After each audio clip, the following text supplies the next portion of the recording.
I will tell you both reasons and solutions, so stay till the end to ensure you don't miss out. Reason 1.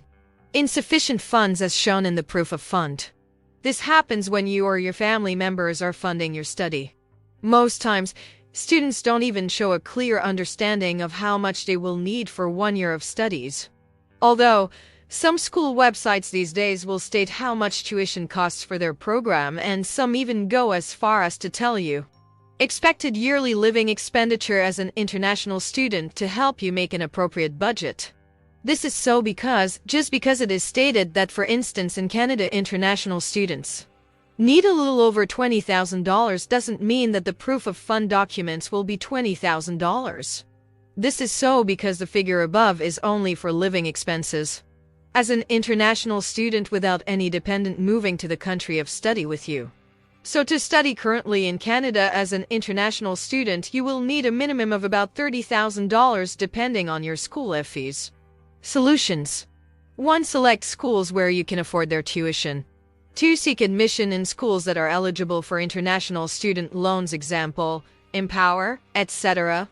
Check the description for links of financing company for international student loan.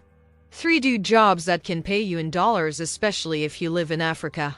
Examples of such jobs include starting a YouTube channel, becoming an affiliate marketer with Expertnaire, growing a Facebook page to monetization, becoming an Amazon KDP publisher, and becoming a freelancer in Upwork, Fiverr, etc. 4. Seek scholarships and accept admissions that came with scholarships. Reason 2. Other document challenges can range from incomplete documents to information discrepancies. Incomplete documents can arise from not visiting the immigration website to see the list of necessary documents that are required for study visa application. This is so because most people think that only the documents needed during school applications will be required for visa application, but most times additional documents may be requested. Solution. So check the website early before visa application and ensure that you get them ready. Concerning information discrepancy, this can arise from naming issues, date of birth, etc. from different documents presented by the applicants. For instance, when I wanted to do my SAT examination some years ago, my aunt helped me in filling my passport application form, and she wrote my name with an additional letter, which is another form of spelling my name, but my other documents showed that that additional letter was omitted, so I had to apply for a change of name for my international passport and traveled to Abuja for data capturing, because I was told such issue can only be resolved in Abuja. This took me about 6 months to rectify. Solution. After you have gotten your documents, check through to see if there is any information discrepancy, and if any, initiate correction of such error as soon as possible. I will advise that this should be done once you have applied for admission, or even prepared to apply for admission, so as not to lose your admission due to visa denial. Challenges that arise due to interview situations. This may arise from poor preparation, conflicting information between your interview answers and documentation, fear, and lack of confidence. Solution. Prepare for your interview by searching for videos on YouTube on how to prepare for visa interviews. Read all the documents you submitted, including your online form filled, if possible. Have a photocopy of all documents submitted and read through them. Fear is not real. The person interviewing you is also a human being.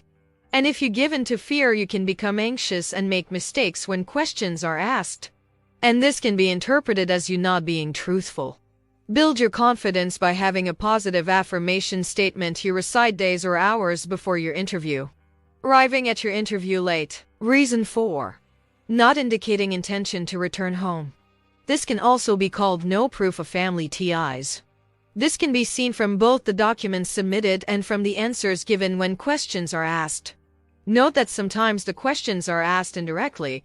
For instance, the consulate can ask, "So what do you plan to do after your studies?" or "Where do you see yourself after your studies?" Or "You are studying with a student loan. How do you intend to pay back?" 2. Solution. Watch YouTube videos on how to show proof of family ties during visa applications.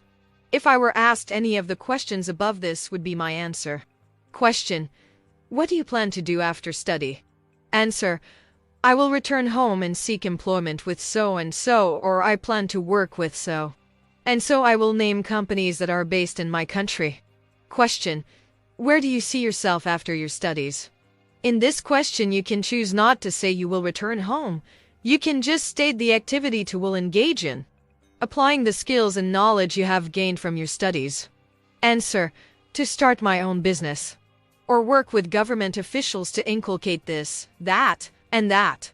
Question: you are studying with a student loan. How do you intend to pay it back? Answer: this program is going to advance my career and triple my income, so I will be able to pay back the loan from my income. Note: don't ever talk about the postgraduate work permit or anything related to working in their country. Your focus should be studies. Reason 5. No proof of career progression or related course of study.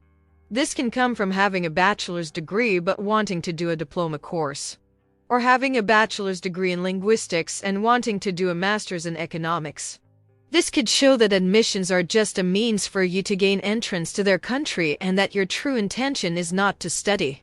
Solution: if you want to do a diploma course in a field that is not related to your first degree, you must show that you have work experience related to that field you want to do, but go for a graduate diploma. Because a diploma course is like going backward and after you are already in your country of studies. After studying for the postgraduate diploma, you can then apply for the diploma program. Reason 6. Starting visa application late. This could lead to getting a visa interview appointment after your program start date has commenced. So the consulate will not see the need to grant you a visa. Or the consulate may factor in that before your visa comes out, your program start would have passed. Solution: start early. And if for some unseen circumstances you weren't able to start on time, ask the school for admission deferrals so as not to miss the admission and have to start the whole process all over again.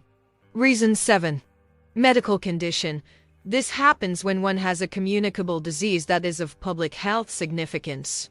Examples: tuberculosis, leprosy, gonorrhea, syphilis, mental disorders, and inability to show proof of required vaccination. Solution: do online courses. That way, you can still have your international certificate. Various schools do online courses for even some master's programs. Reason 8. Your country of birth and/or residence. If you are residing or living in a developing or underdeveloped country, you should be well prepared to answer questions about proof of funds, funding for studies, and proof of home TIs because immigration data shows them most likely. Challenges international students will have based on the country they are coming from. Solution: make an appropriate budget, ensure you have your finances sorted out, and avoid pitfalls like telling the consulate that you plan to work when you land in their country. Your focus of discussion should be on your studies. Apply for student loans and seek scholarships or sponsorship from family, friends, government, NGOs, etc.